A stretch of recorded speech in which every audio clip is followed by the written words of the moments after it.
welcome to the Fit Affiliate podcast, where we talk about behavior and behavior-based conversations as they relate to CrossFit affiliate owners and coaches. My name's Lisa Hetherington. I'm your co-host. Sitting alongside me are Chuck and Tony, the founders of Fit Affiliate. Today's episode, we are doing a bit of a deep dive into leadership. What does it mean? How do we become a leader? What is the perception of leadership? This can be a really powerful tool to master to help you build better relationships both inside and outside your community. Remember, guys, we appreciate your support, so please throw us a like or a subscribe or a review on whatever platform you're listening to this on. That way you won't miss an episode once you hit that subscribe button, and we really appreciate the support. If you have one problem you want to get solved, don't forget there's a link in the show notes to connect with Chuck and Tony with the code podcast. Will help get you squared away for that. All right, guys, let's get on with the episode. And welcome back to another episode of the Fit Affiliate podcast. Today, joined by Tony and Chuck once again. How are you, gentlemen? Very well. Fantastic. Fantastic. The excitement levels are high this morning, or the afternoon for you guys. It's all over the place. I always forget that this actually is like at 12:30 for me because it feels very much morning still, but it's not morning. Yeah, and it's all over the place. Today, I thought a really interesting topic, and I've seen a little bit of it coming up around the socials at the moment, is leadership. And it's really good timing on your newsletter that gets sent out to our list. The topic today was the courage to lead, which I thought was relevant and on point. So I thought from the perspective of what is leadership?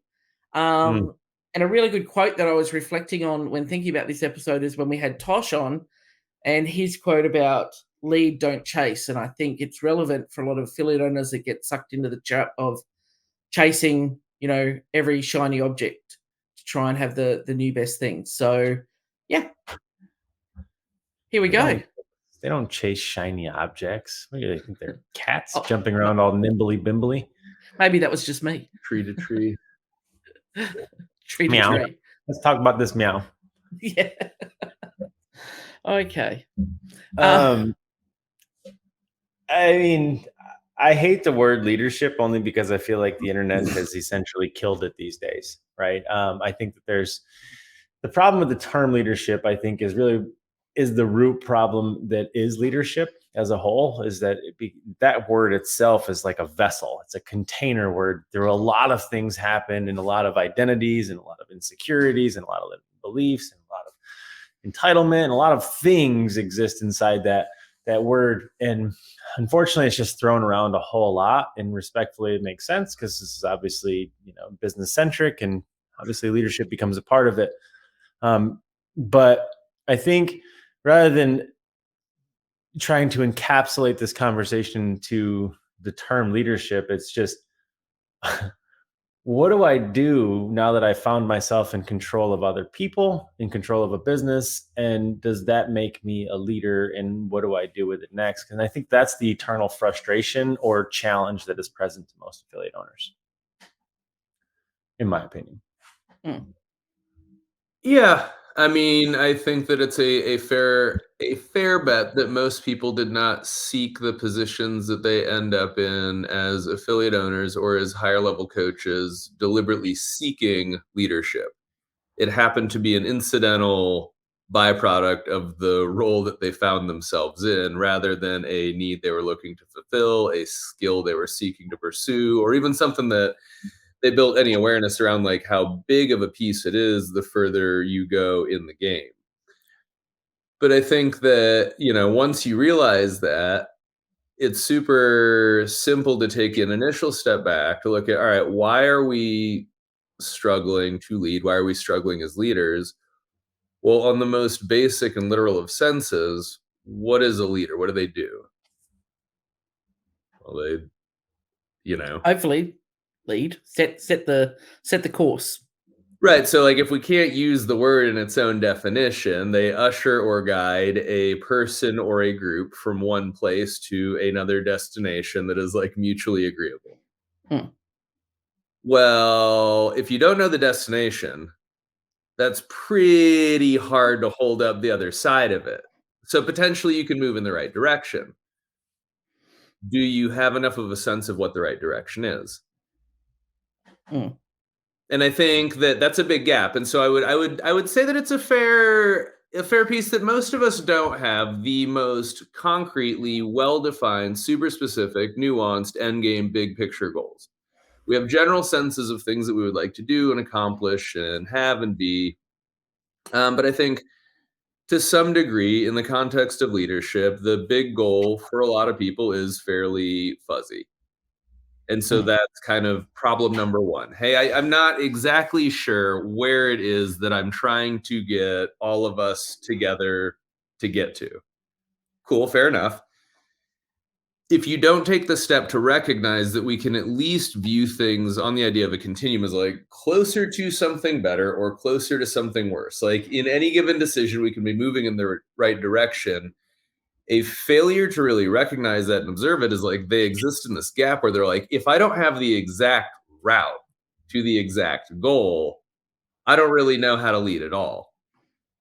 And if you could at least think like, are you making things better in an identifiable enough pattern or trend towards something that you could extrapolate out like on a long enough timeline, if we repeat these actions and do these things and behave this way, here's the things that we know we are moving further towards. Yeah. I think that there's another part of this too that's it kind of is more clarifying to them as well, and that like the very nature of struggling with leadership for an affiliate owner is weird to me.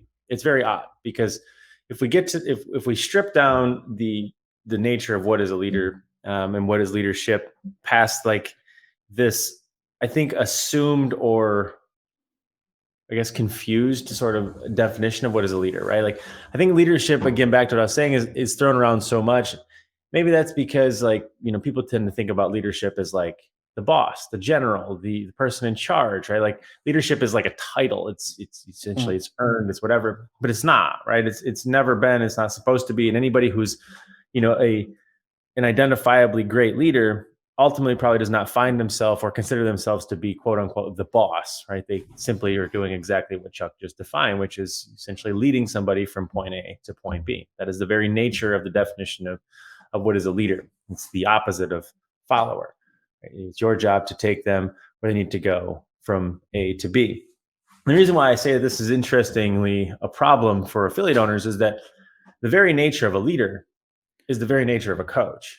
Right? Like your job as a coach is quite simple. It's to understand where somebody is at, understand the identifiable and agreed upon goal, and guide them on their journey, right?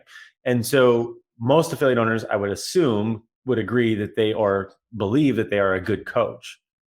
What I think is a big breakdown in this process is that they find there to be a difference in terms of leadership and coaching. And what they really mean is, I know how to be a coach, I don't know how to be a boss, right? And so like they think leadership is this person in charge role, and how do I be this person in charge role?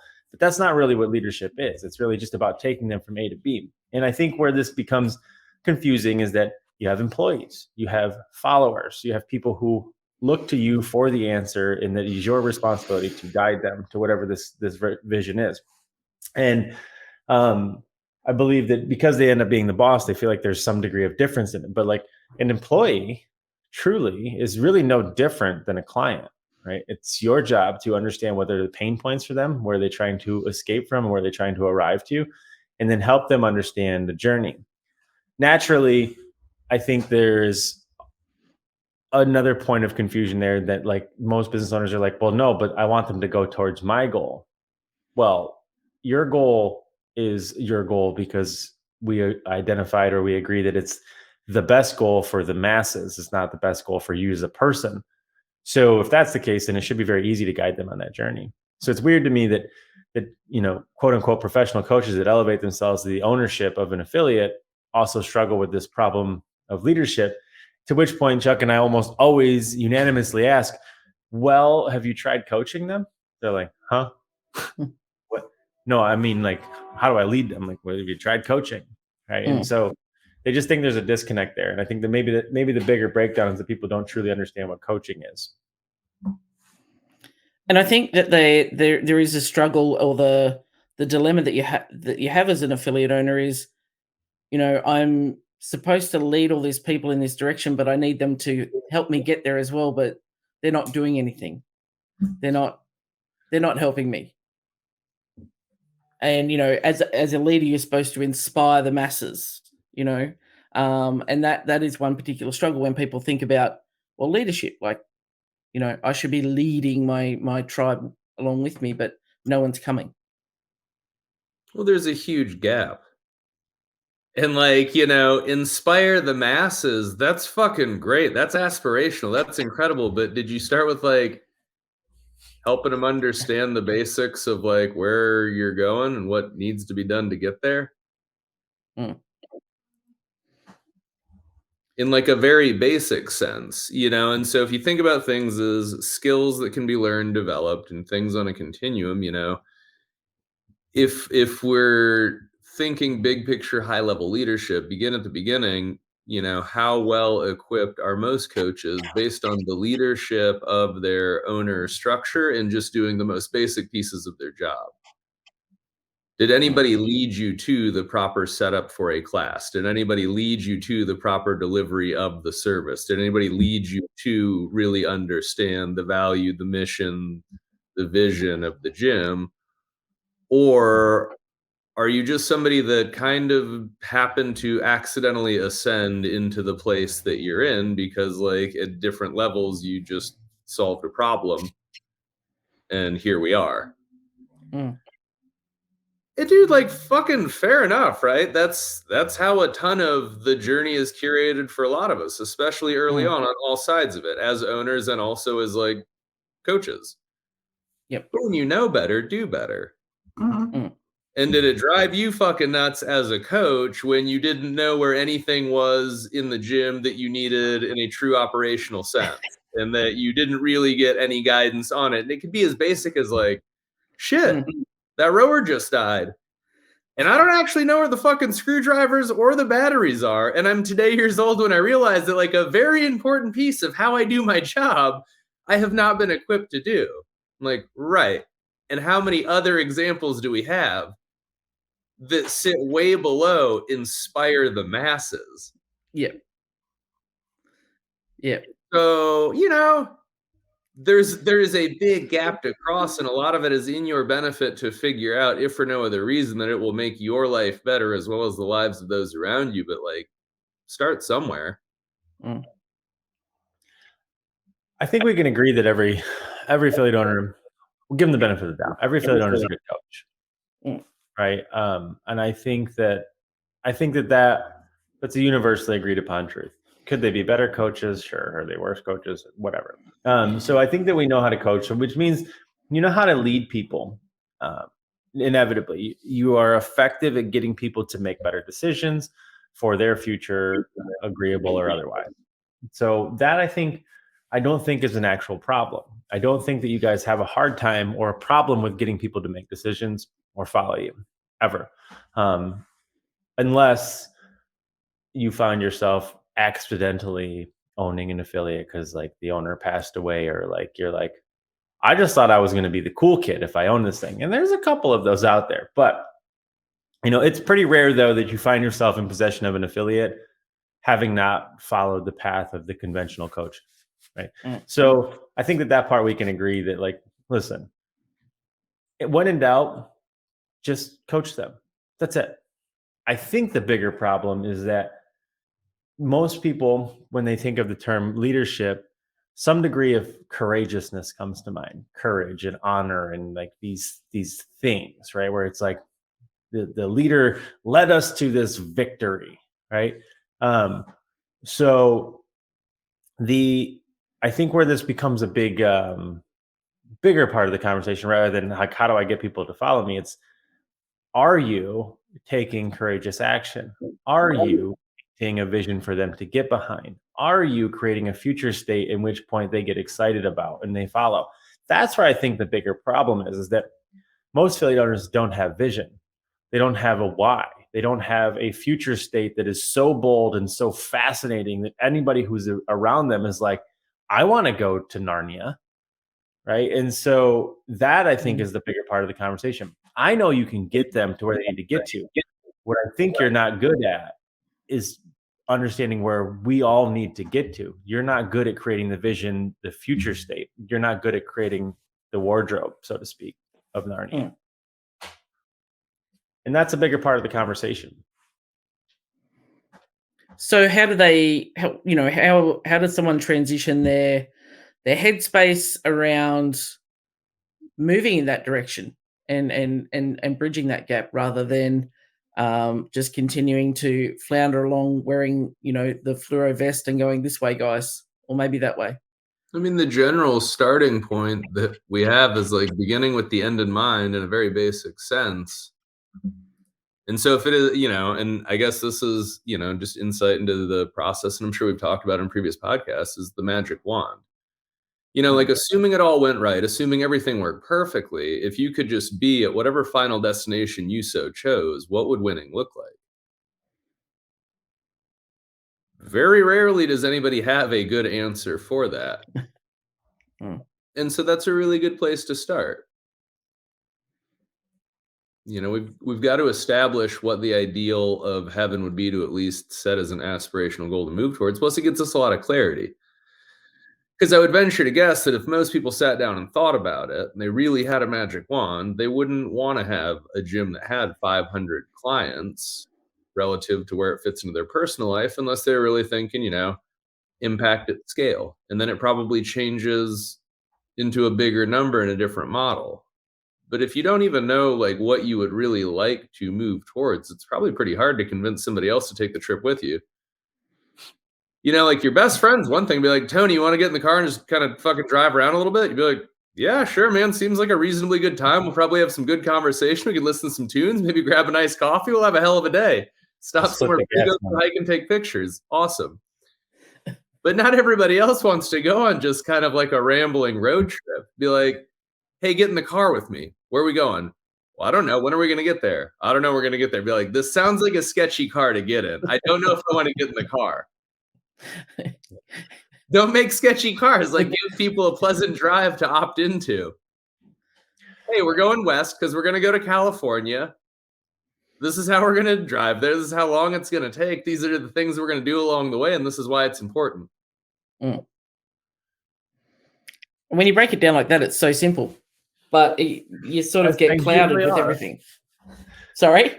I said, as things usually are, when you break them down, they are much simpler than the monsters that you've created in your brains. And that's, how simple did CrossFit make it for, all of us? Be like, hey, we want to solve obesity.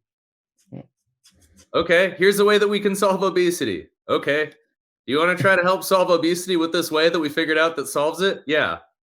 Okay, great. Do the thing. But even then, when you leave it up to them, right, what ends up happening to the average person? They incessantly try to overcomplicate it. That's just the very nature of what it means to be a human. And that's the value of having and hiring a coach, right? Like whether that be us for your business or somebody hires you for their fitness journey, is that your job is essentially to truncate time and keep them on the straight and narrow and get them to their goal as fast, as quickly as possible, right? And then really all that ever ends up happening is keeping it simple, right? Getting back to the basics, getting back to what works. And so long before we get into the leadership conversation, the conversation has to start with, where are you trying to get to, right? And so that first sort of central conversation as it applies to your affiliate is, why does your affiliate need to exist? And this is an incredibly hard question for many of our consults to answer, right? They're just like, well, because there's, I don't know. I felt like it would be cool to do, right? Because we got good programming and we got a really good community, and there's like a good vibe, especially in like the afternoon classes. So, right, like in a lot of situations, that is the very nature of how most of us came to own an affiliate, right? Like there was an underrepresentation in town, or there just wasn't one on your corner, or you just maybe you wanted to try your hand at this entrepreneurship game. You didn't really think much about like why my affiliate should exist. Even if that was the case, I guarantee that somewhere inside you there is still a belief as to why you thought you could do this well, why you thought you could maybe do this better than somebody else. And that conversation has to be crystallized. It has to be communicated. It has to be understood, and it has to basically be told to everybody. Because until you know why your affiliate needed to exist, maybe that was your origin story, or maybe that was, your belief in the vision that was CrossFit, or maybe it was that, like, just wasn't a representation in town. It doesn't really matter. You have to understand what that is, because that's the thing that you're leading them towards. That's the thing that they're bought into, right? Like, a great leader in the military is useless unless the mission matters, right? Like, we have to believe that by accomplishing this mission, the greater good, the greater whole is going to be solved for, and my purpose is going to be important. That's it. But if you didn't have a purpose in that, they'd be like, so we're going to do this thing. They'd be like, yeah, I definitely didn't feel like getting shot at today, so I'm out. Right. And that's essentially really what ends up happening comically inside the affiliate model. Everybody's like, hey, so I'm thinking we're going to raise the prices because we're not making enough money. And I'm thinking that, like, I don't know, like $125 sounds better than it was. So how do you guys feel? Everybody's like, sounds like I'm going to have to deal with a whole lot of bullshit from all the clients who are going to be pissed that the rates went from 80 to 125. No, I don't want to do that at all. And I'm not going to get anything for it. So I'm out. Right. And like, that's kind of the comical over exaggeration of really what ends up happening when you guys are like, I got an idea. And they're like, that's a terrible idea. You have to get them to know where they're going. Or they're not necessarily even going to tell you that it's a terrible idea because they don't feel like that they can. It's, your way or the highway kind of deal. So they don't even speak up, and you go running into fires that maybe you shouldn't, because you haven't engaged them enough to have that space to be part of that group, to say, you just might want to check yourself before you wreck yourself. Yeah. I mean, it's an interesting thing because it's very easy to get yourself in the possession of an affiliate, right? There's not a large barrier to entry. And I don't think that a whole lot of vision in, branding and everything has to go into this idea. You're just like, I mean, I got a credit card, there's some room on it, I really love this thing, and I saw this building down the street, right? Like, so I'm thinking about maybe doing the thing at a bigger level. And I think that it's cool that it can start so easily. And this is one of the beautiful parts of affiliate ownership, is that the barrier to entry is low, the need is very high. Therefore, it's not a terrible business model to get into, right? It's not like, you're just signing up for something that's useless.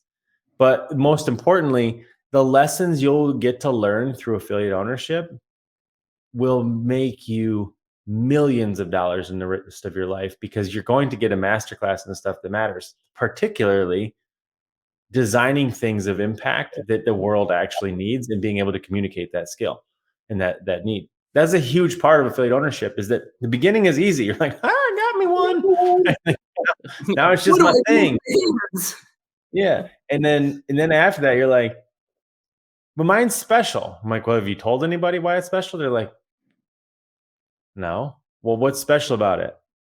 It's mine. Okay, we're going to need to figure that part out, right? And then once you start to learn and unpack this, you start to unlock the lessons of branding, of marketing, of sales. And like, those lessons, when you learn them, those apply to anything else you're going to do after this affiliate, or even alongside this affiliate. And so that part's just really cool. I mean, but it's a lesson you need to learn, for sure.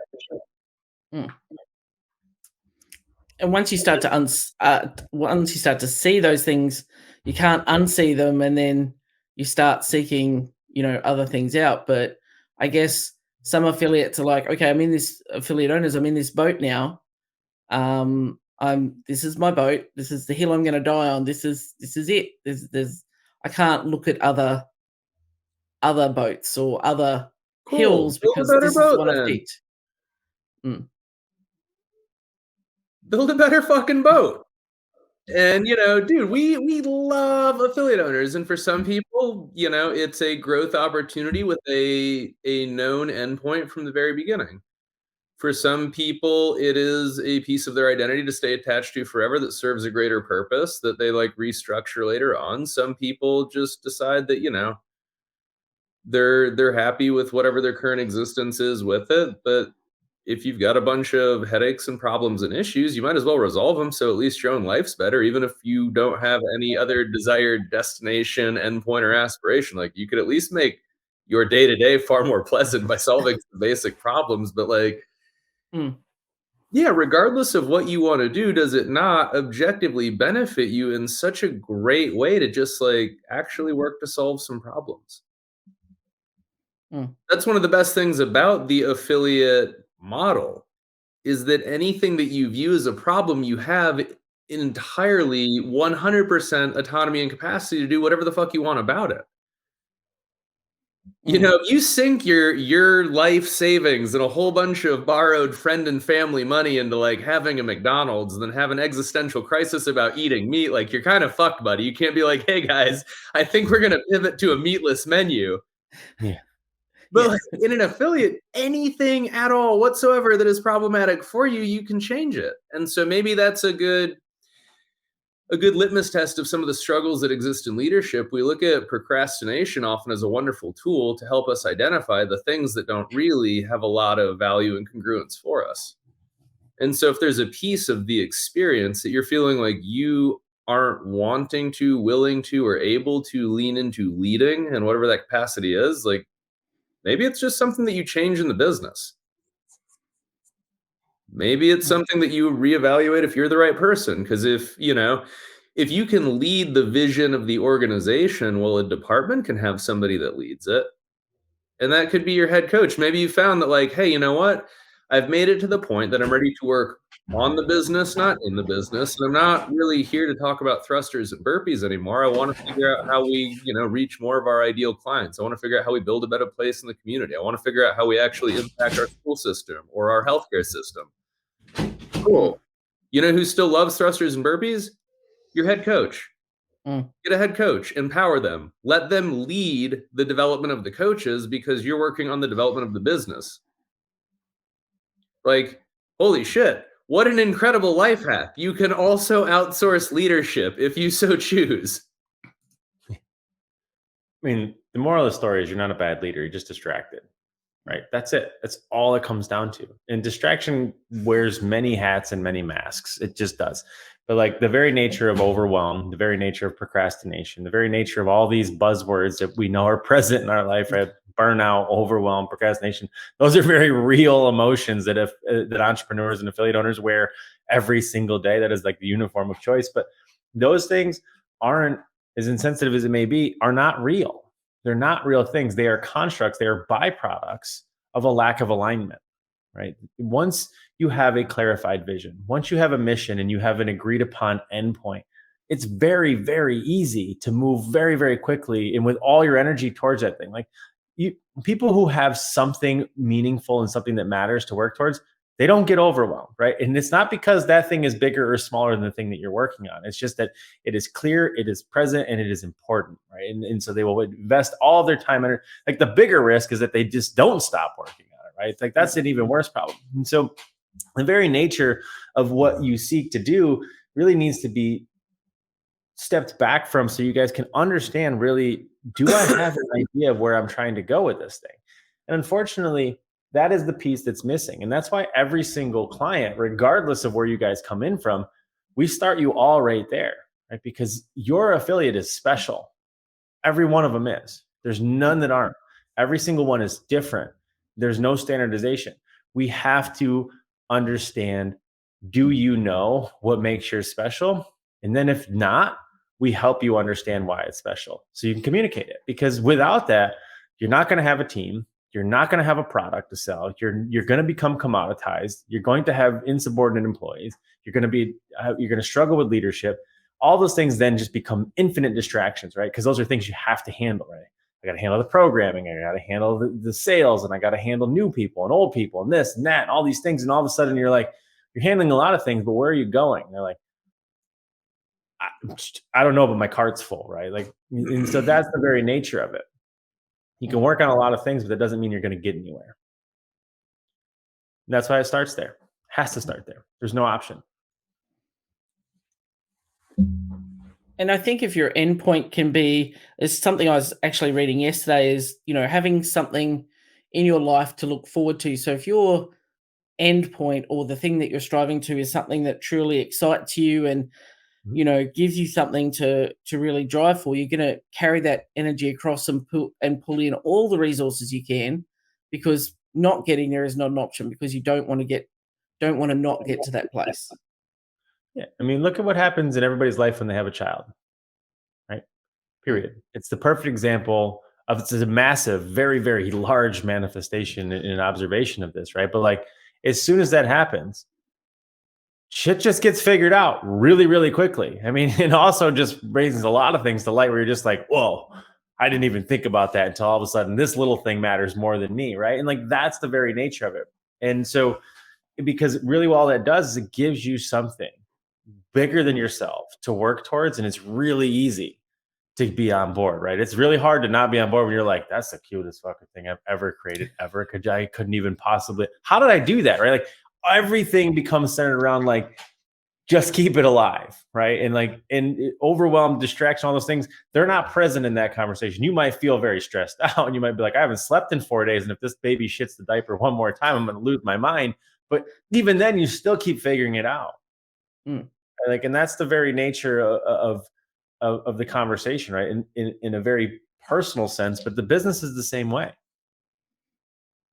Just a little bit more distracting because it doesn't matter as much. Yeah.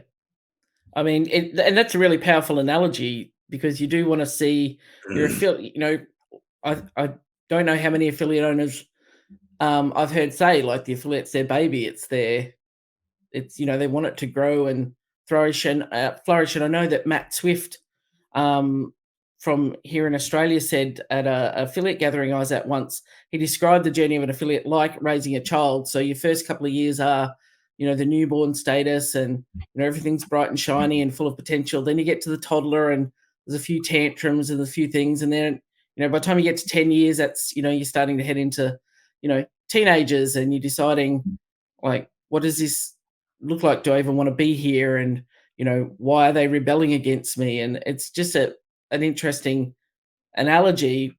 But having people on the flip side, you look at the affiliate, go, well, no one's going to die if I don't feed them today. Whereas, clearly with a baby, potentially that's not a good thing. But the affiliate does in its own way die, because you're not feeding it with the right inputs to keep the dream alive. Well, I mean, I think it's a great example. I do think that there's some correlation there, but I think the worst part of that is that, like, for a lot of you guys, if that's the truth, you're terrible parents, right? Like, I'm sorry, but it's the truth, right? And the very nature of it is that owning an affiliate is not like having a child, because at that point, you won't fail, right? You can't, like, your entire life. I think owning an affiliate is a lot more like having a dog, getting a dog. Like, it's powerful, you love it, but like, ultimately you can chain it out back if you don't want to do anything with it, right? And that's evidence of happening. You're not going DSS isn't coming to tell you you're going to jail because you've chained your child up out back. You can chain the dog up out back. You'll be a dick for doing it, and don't let me find out that you are one of those people. But like, you could do it, right? Or your dog's an outdoor dog now, right? And like, that is, I think it's a better example, because like, you can be truly negligent of the animal and still have everybody believe that you're a good person. But like, if you killed your baby, you'd probably be, there's going to be some fallout there, right? So it's probably a better example for it to be more like, I got locked in quarantine. I'm thinking about owning a dog. I'm like, you're going to be a terrible dog owner. You should not get that dog. And like, we all know that friend that got the dog, and you're like, dude, I got a dog because I was lonely and bored. Yeah, that's a terrible reason. Yeah, right. And well, I'm working from home now. I'm like, what happens when you go back to work? I don't know. I'll figure it out when it gets here. Like, those things don't necessarily happen so much in the other side of it with children. But like, I think the thing is with that one is that there's a lot of affiliate owners who are just like, yeah, I think I'm going to try this. I'm like, no, you should definitely not. I mean, listen, there's a lot of people who come in for help with their affiliate. And there's some of those people that we come out the backside. We're like, listen, you should get out. Right. And I think you ultimately know that.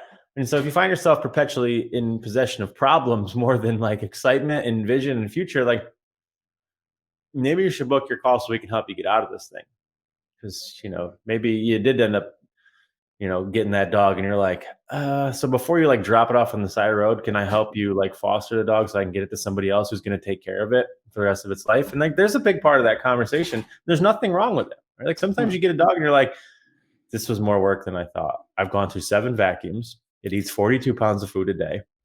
It doesn't stop shitting in the house, and it's eaten every single thing that I've ever bought as a decoration. Help, right? Like, okay, let me come get the dog. I'll take care of it for you until I get it in your home. And I think that's okay. Can't really do that with a baby. So maybe that's not the right analogy. True. But sometimes, like, I guess that is a good example of being a true leader, is recognizing when this is not the space for me to be in, and I need to find somebody who can, raise this dog. There's like layers and levels to it, right? There's that whole piece. And maybe it is that the dream has changed. Maybe just the whole view has changed, but also you went back to work. Still love the dog, still want it to be a part of your life. Cool. You can just, hire somebody to go and take them for walks and play with them during the day while you're not there. Somebody can lead the dog through his needs in that micro, and you still exist to lead the dog through its life in the macro. There's a lot of different ways that you can exist in any kind of like leadership, relationship, and role at the gym. But if you are overwhelmed, if it is a place where it's emotional and reactionary, like you don't have the ability to step through and look at those things so clearly. But it's okay it's okay to decide you don't want a dog. But until there's a lot of people that like they think about things as such binary constructs of just like, well, when I'm working remote from home with the dog, it's great. I love it. But if I'm at work, then like no dog for me. Be like, well, there's doggy daycare. There's somebody that can come over. You could drop the dog off somewhere. Could you take the dog to work depending on what you do? Do you have a friend or a family member that would enjoy like the dog's company? Like there's a million ways to solve in the gap. Yeah, it's not so black and white. Yeah, and I think that's the metric that matters most when considering or evaluating whether somebody's a leader or not a leader, right? It's, can you think creatively and can you think critically? It's your ability to assess when things are working and assess when things are not, right? Eliminate what's not working, what's not serving, stay true to the mission, get it done, minimum effective dose. Like great leaders are very good at thinking, repositioning, reconsidering, rethinking, repositioning, reconsidering over and over and over again until the objective is complete. That's it. It's no straight line. There's no straight. And like, that's probably one big mark of somebody who's not going to be a good leader, is somebody who believes that like there is some degree of perfection, right? There is some degree of like a paved road. Like there is a clear A to B. Anybody who's a great leader knows that like success lives in the messy middle. Can I keep things on track when things go off track? And so a lot of people want there to be an easy answer. They want somebody to tell you exactly how to do it. And leadership lives in your ability to infinitely assess what's working, what's not working. And I think that's probably the one thing, if there was a metric or a defining mark of a good leader or a potentially good leader, it's somebody's ability to think creatively and critically on their feet and to be able to continuously assess the situation. That's it. And I think that becomes important as it applies to giving yourself permission for things to be very, very messy.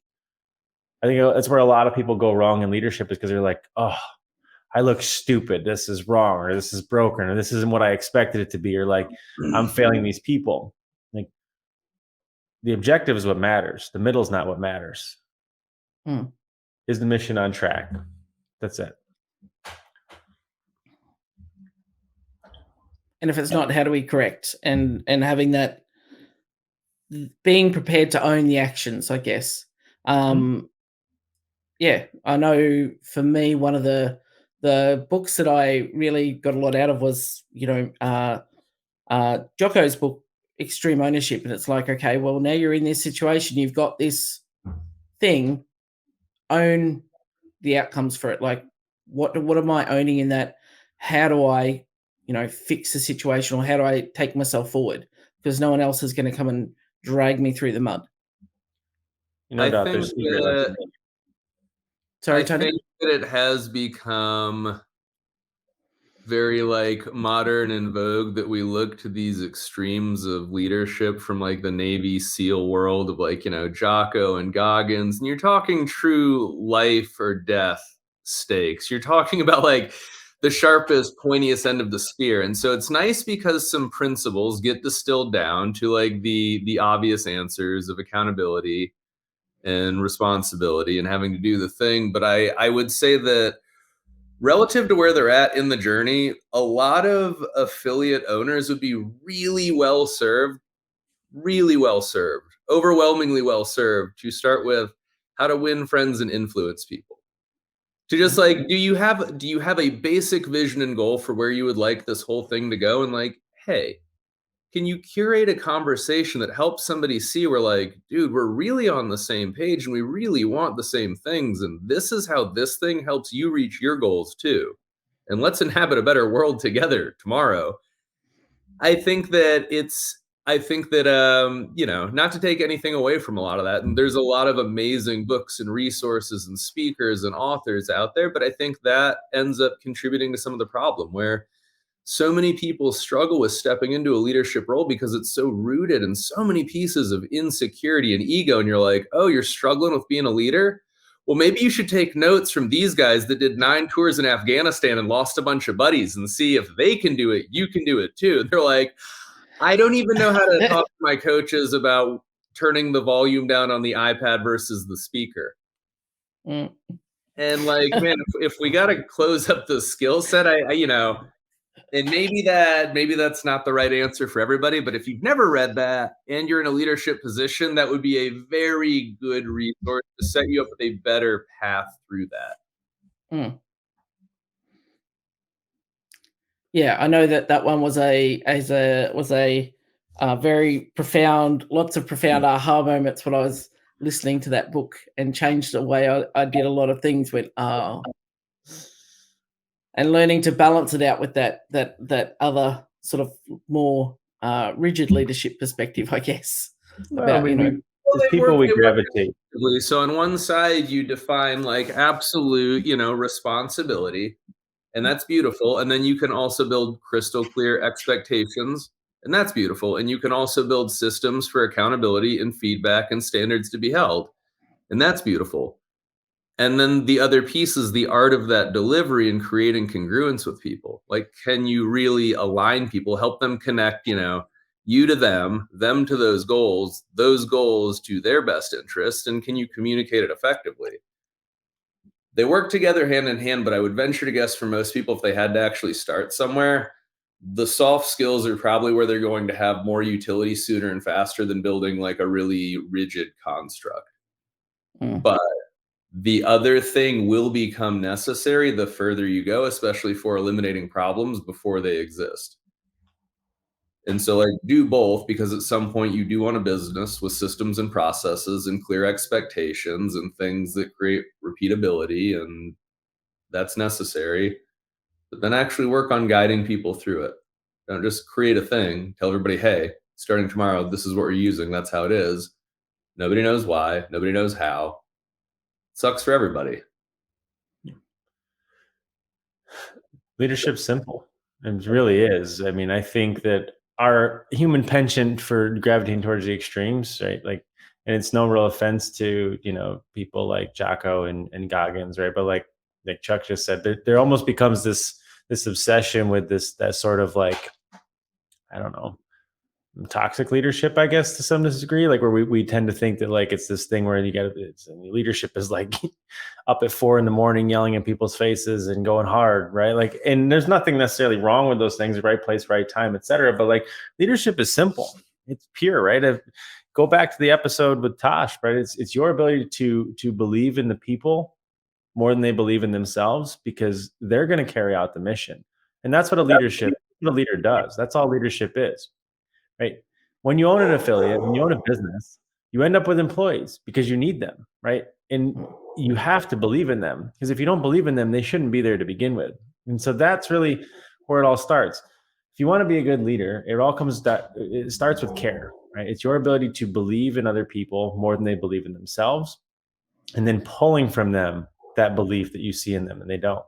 When you're able to do that and you're able to make that magic, you're onto something. And that starts with something as basic as a book like How to Win Friends and Influence People, right? It's getting them on the same page. It's getting them to see the vision that you see in them. It's your ability to see the good in other people, but it's your talent that brings it out of them. And then if you can do that, you'll teach them how to do it, and then they'll do it for other people. And the next thing you know, you got a whole army behind you.